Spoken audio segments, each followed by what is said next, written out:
It's in my blood, you know that's on purpose. When you come to me and complain, I'm like, have you ever had to walk again? You know this pain. All those times I wanted to give up, but my purpose wouldn't let me. You think I really care about a hater? I ain't gonna let nobody stress me. I'm really God's child, I couldn't run from this blessing. If they turn their back, never give up, that was the lesson. It ain't no question, I ain't gotta guess about it. I know he worthy, I'm on my knees praying again. I be up early, like God, thank you for getting me out of this situation again. You done blessed me again, I can't thank you enough. So today with us, we have with us a very good friend, God-fearing woman, great mother, just a go-getter, one that's following God and has the heart of God, one who I've seen go through the elevation of growing, getting closer to God and seeing the favor of God on her life, and not just saying it because she's a friend, but saying it because it's true. We have with us Karen. How are you doing today? Hey, how are you doing? I'm good. Hey, yeah, man. It's so funny, man, how when I started this, I started it for the reasons, and when I reached out to you, I had seen the video that I had sent you years ago, maybe 2018, 2019, of me wanting to start this, following, like, man, we decided, hey, we living our life right. So, you cling to people that's doing it the right, not 1 foot, 1 in, 1 foot out, and I have seen that. So the fellowships, the Bible studies, the, strengthening and encouragement, is very needed, and it was very much appreciated at the time that, Absolutely. Likewise. was happening. So, how did your journey with your faith begin? Did it start at a younger age? Is it something that you always knew? My journey, it started at a young age, but that's because my dad was a minister. So I've always been in the church. But I didn't go in depth and get my own personal relationship with God, honestly, until I got about high school. At Scott High School, we had Miss Crawford as a music teacher. And so, of course, we prayed with our parents, went to church, things like that. But once I got fully surrounded by the gospel and, you know what I mean, Christians, it changed the way that I seen things. It changed the way that I heard things. And then I started to shift in the way that I seen things move in my life. So I started to get a more in-depth relationship with God once I got into high school. And then when I moved away to college, after that, of course, it got stronger because I was on my own. So that strengthened my relationship with God, being out there by yourself, that relationship with God. But it was definitely started at a younger age. But when you have that one-on-one relationship, once you begin to deepen that relationship for yourself, it makes a difference. Yeah. What would you say the balance was with you, being a woman, being young, having friends, but still knowing, hey, I need to be following God because I see it working, or I see it doing things, but you still know you got the diverse temptation, you got different things. Where did you find the balance? Be able to, continue to walk straight, no matter if you fail, continue to go straight?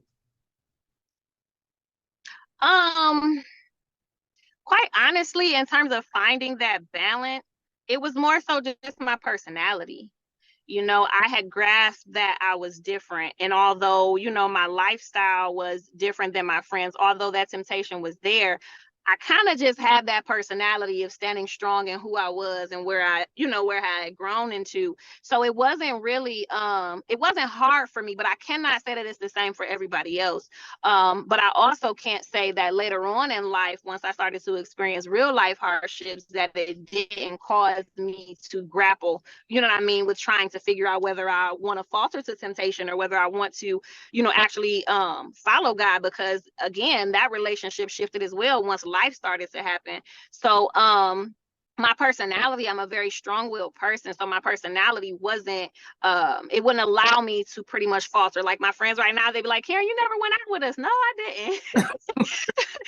I was cool. When some of those things started happening, I wasn't really around for it. It was just the way that I had been groomed, you know what I mean? And then it became a choice in my life. It was just like, it became more imminent and more obvious that, I was different, so I couldn't do all other things, and I didn't even feel comfortable doing them. Yeah. So how would you say that faith impacted your life when life happens, when the different things came, the trials and tribulation? How did that impact your life for you to stand firm on that rock? Um, Isolation. The hardest test for me thus far was a failed marriage. Um, I just my father was a minister, but he and my mother separated when I was young. So I was 7 years old. So although he was a minister, at that time, the relationship kind of diminished by choice, by his choice. So I did grow up. I had my mother, and eventually she remarried. I had my stepfather, but I ended up getting married. And shortly after, maybe almost 2 years in, I was my thing was is I wanted a church home. We had a child. We were building our life. I wanted a church home. We were visiting churches, but we weren't a member. We weren't members of any church. And it seemed as if the harder I pushed to try to get that church home, the more the enemy, I can't even say the enemy, the more that reality started setting in that we really weren't equally yoked. Okay. So the more I wanted to embed myself back into that part of my life and not only just say I want to attend church, but I want to be a member, I want to be active, I want to do this, I want to do that, it became harder to maintain that relationship. And in that, I had to take a stand for me because I now have children that I've brought into this world. So at that time, it was a matter of really my morals and values. You know what I mean? It came when I really made a decision to leave, it came down to my morals and values. What is it that I value more? You know, and does this person have those same morals and values? And at the end of the day, it came down that we weren't equally yoked, you know? And in that situation, one of the things that I dread was that one of the things that were driven in us was you shouldn't be shacking up because, you know, it's a sin. Although I agree with that, I feel like we should have been guided in the path of possibly dating. You know what I mean? Separating households and continuing to date and to, you know what I mean? Find that love for one another, as opposed to just driving that get married thing. Because in that, you know what I mean? I feel like it created a bigger situation where we really didn't figure out that we weren't really meant. We kind of just had fallen into sin, you know what I mean? And then we created this kind of a mess of our situation. So, and that though, I realized, just like I said, I realized that we weren't equally yoked. So my stance was where I was headed in life. So in the process of me figuring out where I really wanted to be stapled in my life, also came a point where I had to separate from, you know, at the time, my husband. So, you know, we decided to go our separate ways, and I had to take a stand for who I wanted my son to be. I had to take a stand for who I wanted my daughter to be, what I wanted them to see in terms of a relationship, what I wanted them to know as far as their mother, the examples I had before them. And all of that culminated in me having to straighten my life out with God. You know what I mean? I had to get everything in one space with God. And it took for me to take that stance, which was hard, you know what I mean? Because as we've grown up, you know what I mean? The one thing that we've wanted is to not be those broken homes, to not be those statistics, things like that. But I had to face that head on in my situation in order for me to advance my life. And at that time, it was like, okay, well, if you want this, you've got to get rid of that. So it's almost like, have you seen that image of the teddy bear where God has a teddy bear behind his back and the little girl has a small one? And it's just like, but God, you know, this is my baby. And he's like, well, just trust me. At that time, I had to let everything go. I said, all I want is custody of my kids. You can have the house, you can have the cars, you can have it. And I started over and I moved into low income. Not many people or anybody knows that, but I moved into low income. I had nothing. So I had to take that stand. But once I did, everything started falling back into place. I had to isolate myself. I took myself away from family, from friends. I had to completely hone my position with God. I had to figure those things out. I had to pray over, you know, the things that had plagued me. You know, how did I put myself in a position to be married like this? You know, why didn't I see those red flags? What was going on where I accepted, you know what I mean, certain things? And all of that came with me realigning myself with God, reestablishing that relationship with myself and God as I've grown. And so as I did, of course, I took that time so that I could clearly hear God. Unfortunately, for that time, attacks kept coming. Jesus, attacks kept coming, family, everything. And it was just like, Jesus, I'm not doing nothing. I'm really trying to straighten this out. But, you know, I stayed steadfast because it's all I could really hold on to.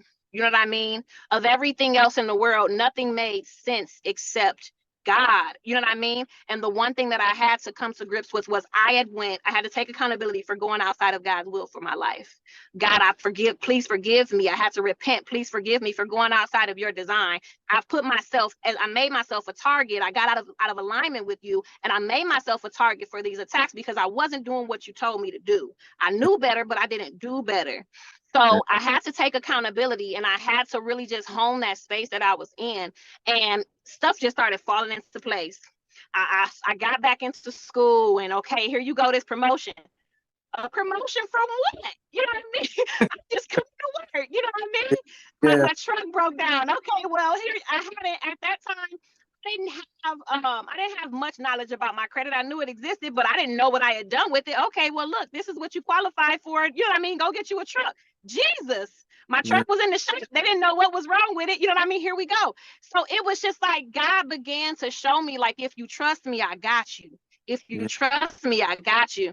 And I've never asked God for anything tangible. I've never asked him for anything that I could physically hold on to. I always just wanted to learn, God, what is it that you're doing for me? You know, at that point when I began to really delve into him and just let go of the world, if I were to be honest, I had to ask God, what is it you're trying to show me? You know what I mean? I stopped looking at obstacles and situations and even people as issues. What is it you're trying to tell me? How is it you're trying to grow me? You know what I mean? Where are you trying to grow me in this area? Like, is it my temper? Is it my emotions? Is it my reactions?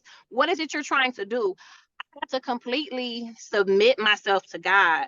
And I know that that's, once you get used to it, it's an easy thing to do. But when you've already exposed yourself and become so open and, you know what I mean, susceptible to the world and the way that things are, it's a hard thing to do. But once I became okay with God's no's, it was like, okay, like, Karen, put that phone down, stop talking to him. Got you. Okay, no. You know what I mean? Like, and it was crazy because at one point I tried to date, and God had brought it to me. He was like, this ain't it. And I remember being on the phone with the guy, and he was like, he was giving me, you know, his words, and I was just like, you know what? I said, you were sent by the enemy. You're a distraction. I remember telling him that because nothing else would come out of my mouth. I said, you were sent by the enemy. You're a distraction. Every single time I was ready to be wholeheartedly submitted to God, he would come around, he would call, you know what I mean? And by the second time, I was like, okay, this ain't right. So after it dissipated. And the third time, I was just like, I listened to him and I said, you know what? I said, you were sent by the enemy. You're a distraction. So I had to let that go. But in that space, you have to be okay with God's no's. You have to become okay with his no's. And then you also have to understand that his yeses are what's best for you. When he knew you before you were formed in your mother's womb, he already knew what your ending was. You have to get to a place of complacency and acceptance with his will for your life. So it was a wild card. It was a wild card for me in my life, but I mean, I can't, I've been amazed, like blown away by God's blessings. You know what I mean? His overwhelming love and grace in my life, because I'm not a perfect person. You know what I mean? But he's forgiven me and he's blessed me. And I thank God that my transgressions haven't impacted my kids. You know what I mean?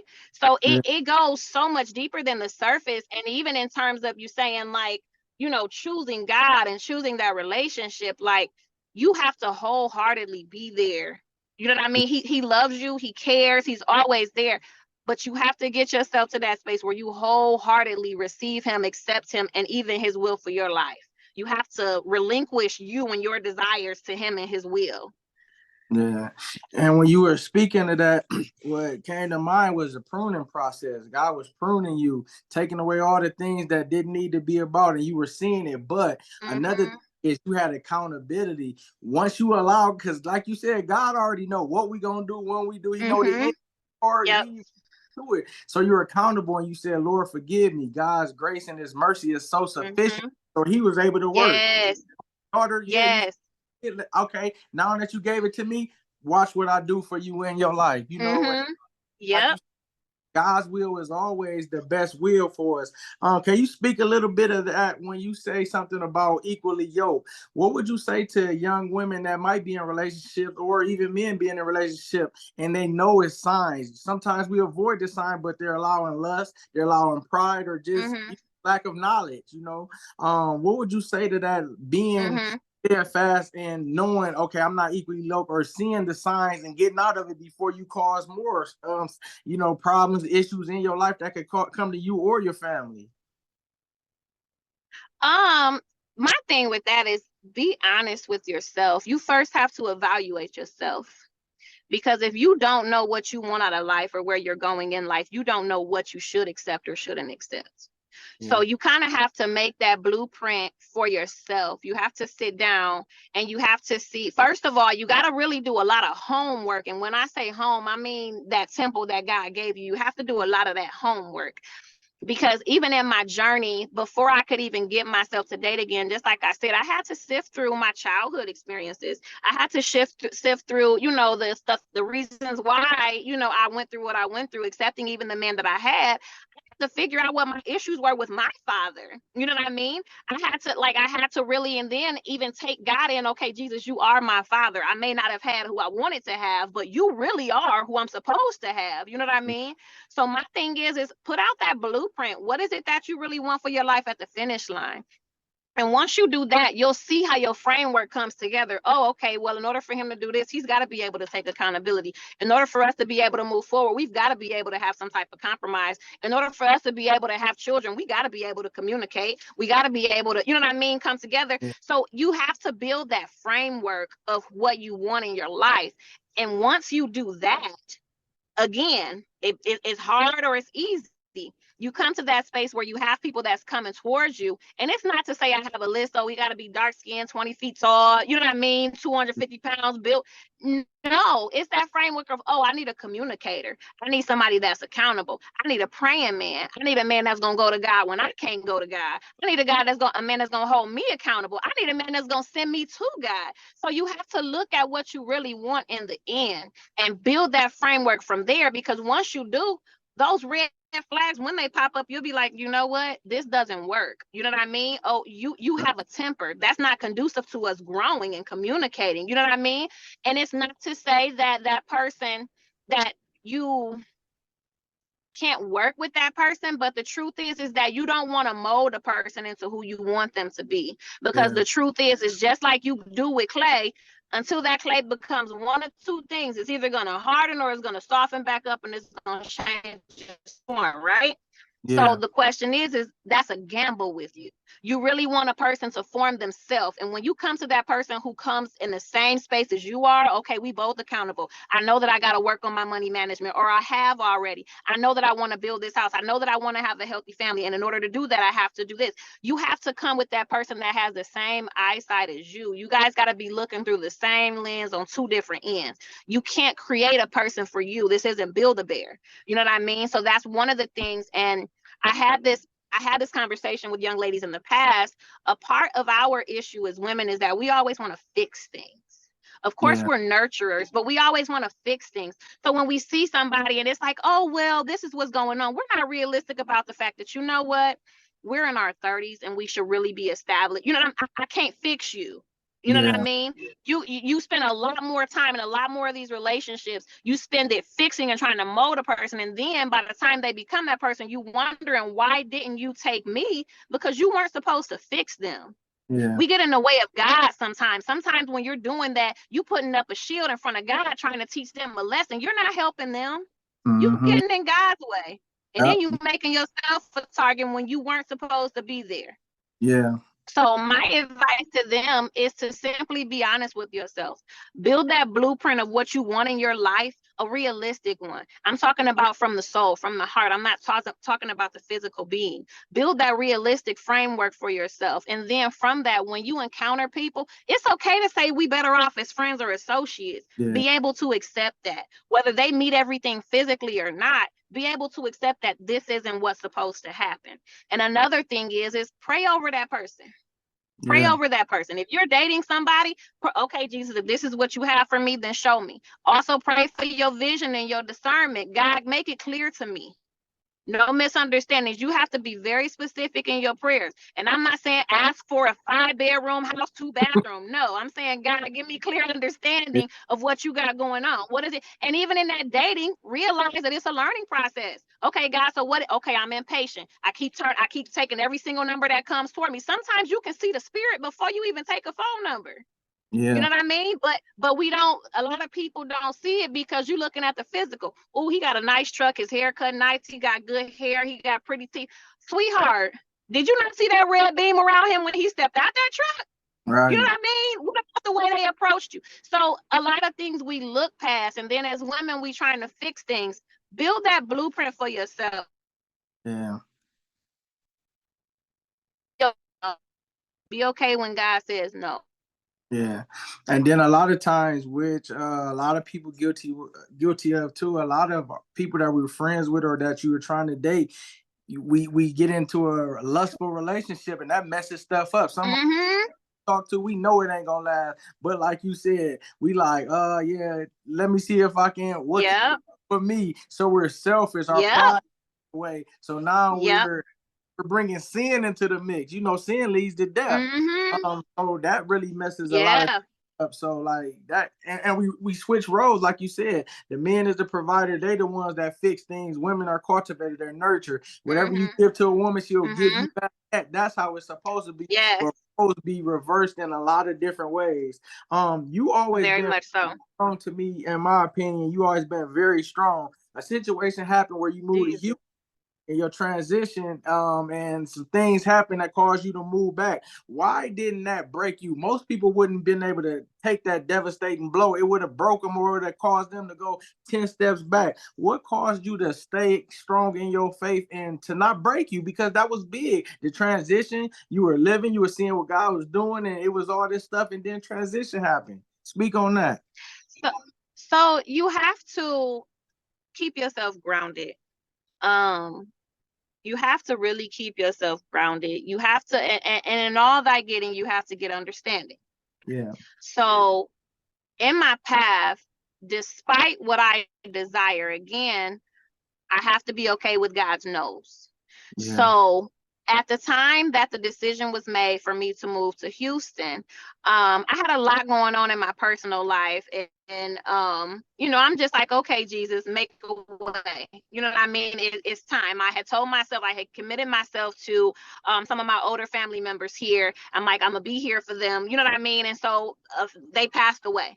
And I'm like, okay, Jesus, I said once, you know, I stayed and I did what I said I was going to do. Now they're gone. You know what I mean? So I'm like, okay, so I'm ready to go. Where am I going? And so I had Houston, I had Georgia, I had Tennessee, I had offers everywhere, but I took the one in Houston. So I moved to Houston. I began looking for church homes, things like that. I didn't really find a church home that I could really feel like I could grow in. And then we came home. We came home in October.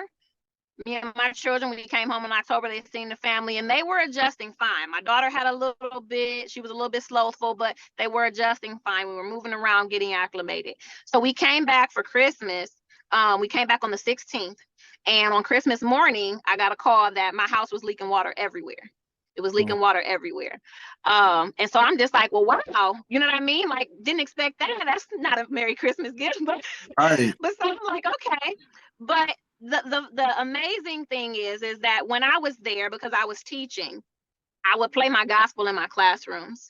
So in the morning when I welcomed my kids, I would have my gospel blaring out of my classroom. I would have teachers and administrators come by. I came by because I heard the music. I had to come. You know what I mean? I had a few of them come by and they're like, I just had to praise on my way to my class. That was one. Seriously, I kid you not. And so after so long, my kids, if I was slow on getting it on, or if I was running late and didn't get it cut on, where's the music? Yeah. The kids would ask, where's the music? And then, you know, I had a few people that I had touched base with, and they would come to me. People started coming to my classroom. Now, mind you, I didn't have anybody there. Not one. I didn't know the principal. I didn't know the people that hired me. I knew nobody there, but people would come to my classroom to congregate. I even ended up praying over people, you know what I mean, while I was there. And so when that happened on Christmas, it was a shocker. It was a blow. But I realized, okay, God, I wanted to move there, but you had me there for missionary. Yeah. It was me being able, again, it was me being able to accept his no, but then realize why I was there. You know what I mean? Why I was there was I had students, you know what I mean, wanting to hear that gospel music. It had permeated their spirits. While I was there, there were teachers who wanted prayer and met with me. You know, didn't know me from Adam, but knew that they could come to me for either calm conversation or for a prayer. So when I really, like, I had to take myself out of the equation. And that's the thing with this whole life. You have to realize that you're not here for you. Yeah. You're not here for you. You're here for the lessons. And then once you're done with the lessons, you're here to prophesy. You know what I mean? You're here to minister on that. That's what you're here for. I'm not here for me. Once you let go of you and completely relinquish that and let God do what he does, you're the vessel. Yeah. He said you're the temple, but what does the temple do? It accepts people. You know what I mean? It takes in. It's a temple. It's just that. When you realize that you are the vessel and you really hone that, it's a totally different perspective on life. It's a totally different perspective on life. And I feel like when you completely accept that, Jesus help me, Jesus. But when you completely accept that, well, no, because the enemy don't like when you speak like that, but whatever. But you know, when you truly accept that and you walk in that, you're a different person. You know what I mean? And I teach my kids, like, it's enough mean people out here. You know what I mean? Every time I can, I'm gonna be positive. If I can pray so you, I will. Yeah. Other than what God has for me, because God continues to give. Jesus. Jesus, I don't have words. I would rather be with God than to be anywhere else in life. Yeah. When I was thinking of the interview, seriously, when I was thinking of the interview, thinking of you, thinking about this, a couple things came to mind. God sees how faithful you have been with the living. He's gonna be able to bless you with even more. And the scripture, Joel 2, but one that can never be restored is time. Time is something we can't get back and does not be formed. Years pass on, we'll never get them back. But yet God promises the impossible. I will restore the years the locust has eaten in the canker. Jesus. You know, God is proclaim all that time for you. And the last thing is, no weapon formed up against you shall prosper. He didn't say that it wasn't going to form, but it's not going to prosper. So you've been kept saying the word steadfast, and you know that's what it is. You getting it, you know, and he's saying my daughter faithful. So my daughter is faithful. Let me do this, you know, and that's what it's about. It's definitely. Yes. And I also tell people, because from my situation, just like I said, I gave away the house, I gave away the cars. I bought a truck. So when I divorced him, I gave the car. I moved in June. By December, I had a new truck. Not because I wanted it. Not because I wanted it, but because that truck, you know, the truck that I had bought, it wasn't nothing much, but you know, I needed to get where I was going. I had my kids, and nobody could figure out what was wrong with it. Kept taking it to the shop. Nobody could figure out what was wrong with it. I had just gotten a promotion.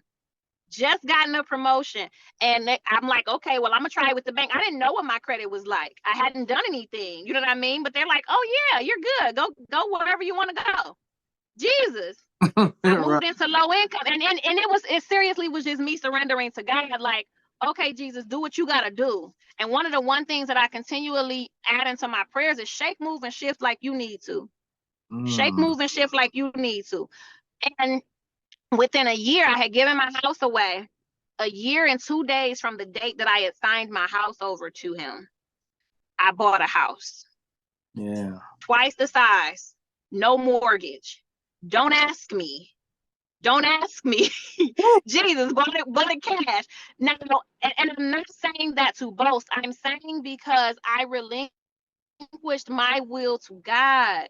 I relinquished my will to God. I couldn't be around everybody. Of course, that caused friction, but you got to go talk to God about that. That's your relationship. But me and his relationship, this is Yeah. where we got to be. Right Yeah. after about 6 months to maybe a year after I bought that house, I graduated with my master's. Jesus. You know Yeah. how hard that was? Going through a divorce, having to adjust, doing healing. You know what I mean? Being a single mother, going through, like, it was hard. It was hard. You know, and God just like, here, I got you. I got you. I got you. He keep holding this teddy bear. The difference between me and that picture was I was never holding up the smaller teddy bear. I'm just like, okay, God. I don't know how, but okay, God. I don't Yeah. see it, but okay, God. And the thing about it was with the house, I was living in a nice house, and I was renting a nice house in a nice neighborhood. And the neighbor was just becoming a bit too invasive. And I was like, I'm moving. I said, I'm moving. And I started driving around looking. I kid you not, because it was creepy to me. It was creepy and it was uncomfortable. He was getting too close coming in my space. And I started driving around looking for houses. I came upon a house and I called my dad. He said, no, that house too big. It was in the OSN. What you gonna do with all that house? But I want it. Okay, that's God's no. Went and seen another house. I didn't tell my dad because I'm like, don't look right. Went and seen another house. I asked my dad to come look at it. My stepdad, I'll call my stepdad my dad. I said, can you come look at it? He came and looked at it. I'm gonna be 100% honest with you. The man said he wanted $10,000 for the house.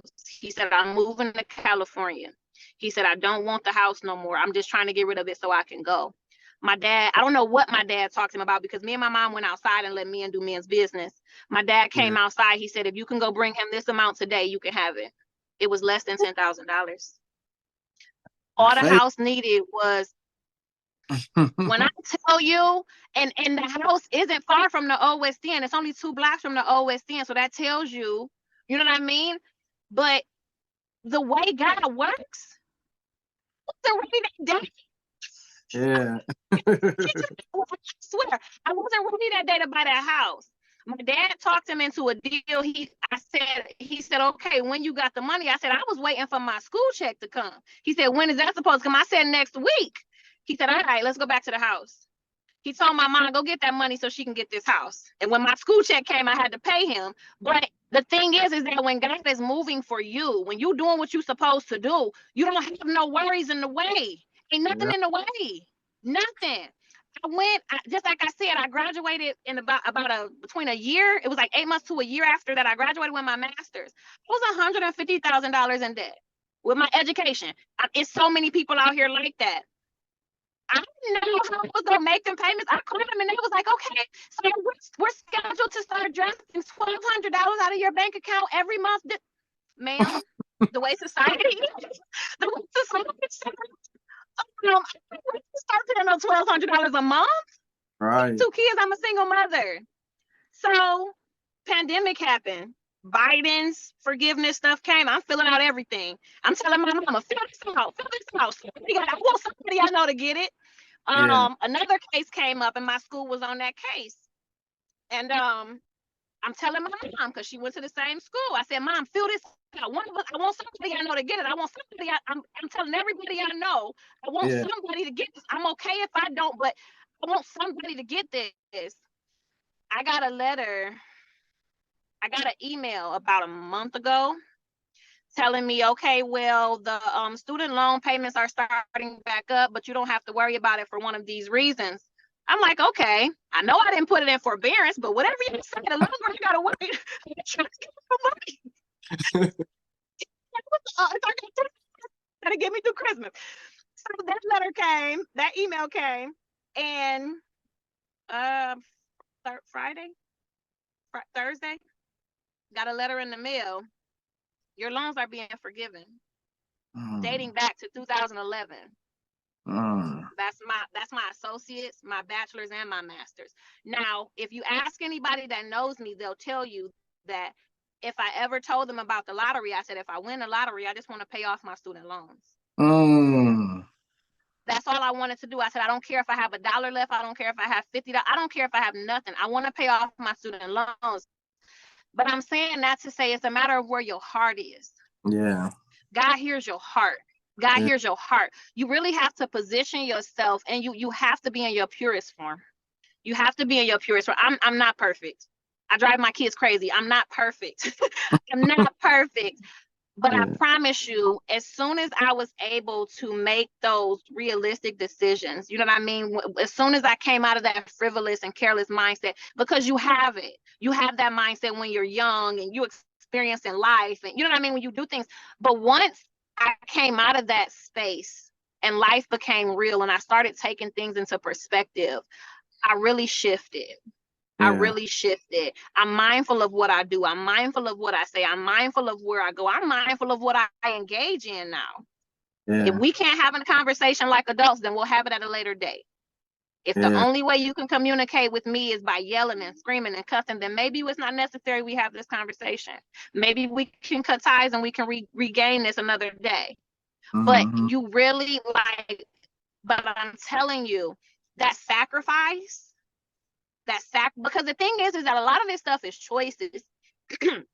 You choosing to engage in an argument, that's a choice. You Yeah. choosing to become drunken, that's a choice. Let's be real. You know what I Yeah. mean? And that's one thing that we all have an issue with, society as a whole. Accountability is a hard thing to do. It's hard to be accountable. But Yeah. once you get on the other side of that, it becomes easy. Oh, I'm sorry, I didn't mean to. My bad. Oh, let me help you with that. I'll fix it. You're right. I did come off strong. I'm sorry. Let me work on that. Once you get on the other side of that and you just really operate in that space that God has for you, accepting his no's, being receptive to his yes and his will, understanding that what you have for me is what's best for me. Because Yeah. my perception of faith is that it's not knowing what God does next, but knowing that whatever God does next is what's best for you. It's Yeah. not faith it's not faith if you say, God, I want this house, and oh, I want that house, I want that house. Oh, God gave me the house because I had faith. No, that's not faith. You Right. willed you willed that into happening. You having faith is saying, okay, God, whether it's this or that, I know that it's gonna be best. I know That's that what you have for me is what's best. It's not what I want, but I know that what you have for me is what's best. yeah. It's you really have to. And I just truly try my best every day to just be my best me. I literally do. I just try to be my best me. And I thank God because I get these little silent reminders. It doesn't matter what environment I go in. I've always got at least 5 people that just feel comfortable with just loading me up. Hey, that you just got married 2 weeks ago. Your dog just got the surgery, and here we are again. People open up, but I take it and I thank God because there's something that you have in me, God, that allows people to feel comfortable, that allows them to feel like they can divulge, it allows them to feel like they can take my advice, or you know what I mean? Come to me. Thank God, because again, moving to Houston, I just wanted my peace. I just Yeah. wanted my peace. And when I realized, okay, well, you wanted to come here, but that's not what God had for you. He has some people here that he needed you to check in on. He needed Yeah. you to connect with some spirits. He needed you to do some things here. I'm not saying I'm this amazing person, but I'm just saying I realized why I was there. I wasn't there because it was supposed to be for me. I was there because there were some spirits that needed some connection, and God was like, okay, you can do that. Yeah. I recognize that in me. You know what I mean? Yeah. I don't know all that God has for me. I don't know what all God wants me to do, but I just know right now that I'm just obedient. And I don't care who that obedience upsets, because when God says for me to do, I do. Yeah. And God always work even when we don't see it. Last 2 things I'm gonna let Absolutely. you speak on identity. Okay. Speak on somebody forming and growing their relationship with God. Maybe they're just starting at they're green. They're like a babe, like with milk. Like Mm-hmm. they want to go after God. They might don't know how, or they want to strengthen their connection with God. Speak on that. How would Mm-hmm. they speak on identity? When you're trying to identify yourself, when you're trying to grow that relationship with God, I'm going to be honest. My advice, start with Proverbs, start with Revelation. Those are those books to me that speak out. Start with Isaiah. You know what I mean? Go to Hebrews. Those are a few of those books that you can go to. Now, if you can't do the King James Version, because I'll be honest, some of that language will trip you up, it's okay. Go to the New Living Translation. You know what I mean? But those are those books that will get you attached and it'll make you curious. One other book that helped me was Breaking Unhealthy Soul Ties. If a person is really trying to get themselves into that space, if they're trying to gain their identity, if they're trying to develop that relationship, and Bill and Sue Banks, I don't know where y'all are, but I'm shouting y'all out. Breaking Unhealthy Soul Ties by Bill and Sue Banks. It talks about relationships. It talks about attachments. It talks about being able to separate, you know what I mean, those spirits and those demons and things from yourself. But it also gives you that biblical application. So it gives you those scriptures to go along with each one. That could also get you to gradually work your way into the Bible. You know what I mean? Yeah. Another thing I would say is that remember your relationship is with God, not with people. Going to a church, a lot of people deal with church hurt. You have to let go of that church hurt and remember that that relationship and that commitment is to God. If you can't go and look at the singer, then close your eyes and still worship God. If that preacher done did something, don't forget, he might be a preacher, but he's human. Listen to that word. You know what I mean? A lot of people, and I get it, church hurt does hurt, but you have to separate that from the man and the spirit. Your relationship with God is that. You still gonna get that word. Because at the end of the day, he's still a preacher. Yeah. He's still a preacher. He's a man, but he's still a preacher.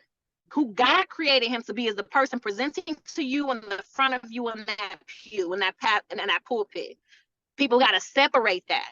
You know what I mean? I've seen those examples, but we can't put them on pedestals and forget that. You know what I mean? They're human just like us. They got bills just like us. Right. So I would say separate that, and then read. Get you some books and read. Get you some books and read. That way you can develop that. And then also don't think you always have to physically go. I've had some of my best worships in my kitchen. Yeah. Because worship on my way to work. Yeah. Yes.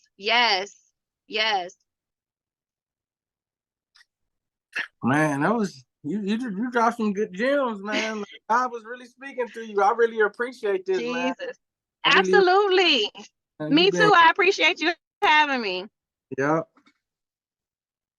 Yes. Yeah, so we definitely gonna replay this. I'm gonna tag you when it comes out, and we want people to gain connections, and don't allow what you've been through to be a stepping stone. Allow it to be your testimony to get you where God got for you, though. Yes. Remember, it's not because it's going to hurt you. He's taking you through something so that you can help somebody else. Again, it's not you. You know what I mean? You're the temple. You're the temple.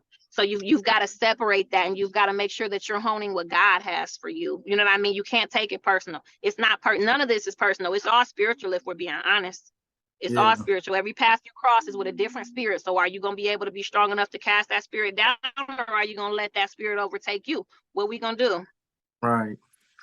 Yeah, I'm going to need for you to start that ministry, man, because you got it in Jesus. you.